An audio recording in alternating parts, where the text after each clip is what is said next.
We use the word stuff all the time. Stuff, stuff, and more stuff.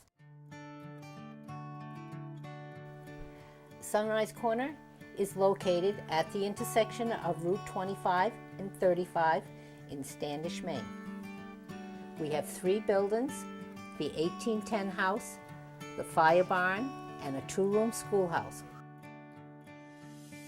Ladies who come in, usually in carloads, 2 or 3 or 4 together, out for a day, out for lunch, will come here, and you'll hear them in the building saying, "Ah, my grandmother had one of those.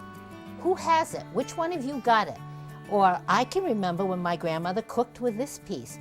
Or, I haven't seen one of these things in years." The 1810 house, which has 6 rooms, ends up being Christmas on a year-round basis. One tree that everybody keeps begging me not to take down is decorated with wooden spoons, dish towels, green square cardboard boxes, a little floral, and cookie cutters. Now, has anybody ever seen a Christmas tree with all of those items on it? And I like hand-painted. There's not an item in this store, in the 1810 house, that isn't hand-painted. I don't want something that was stamped on. I have a fetish for certain antiques, being chairs, scales, tin. Well, I love tin. I love kitchenware, enamelware. I like old wooden things. I like the real primitive old things. In the house, in the kitchen area, you've got an old butter churn that's really in a #1 shape.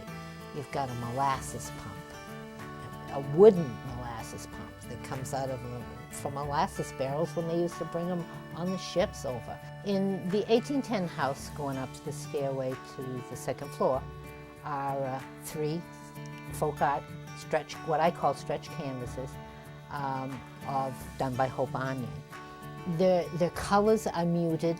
They're quite simplistic, but I call them much in a Pennsylvania Dutch mode. But this stuff is not inexpensive. This is art.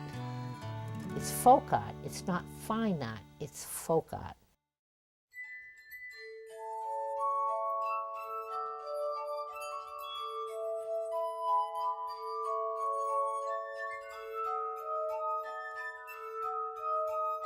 And in the Victorian room, we have those things that go along with the 1842 wallpaper.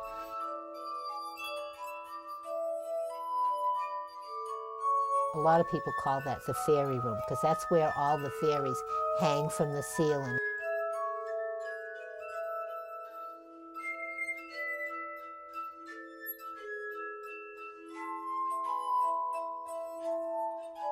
And the antique linens, and the table, and the fireplace. There's a mannequin in there with an old wedding dress on it. It's very magical. We have, in the 2-room schoolhouse, a room that's called the flower room. And it's full of permanent botanicals, which are not real, that you would swear are real, that people will come into the store, bend down and smell them because they think they're in a real flower shop. And I probably have the largest selection of high-quality botanicals, I would say, in all of New England. So we tend to be quite feminine.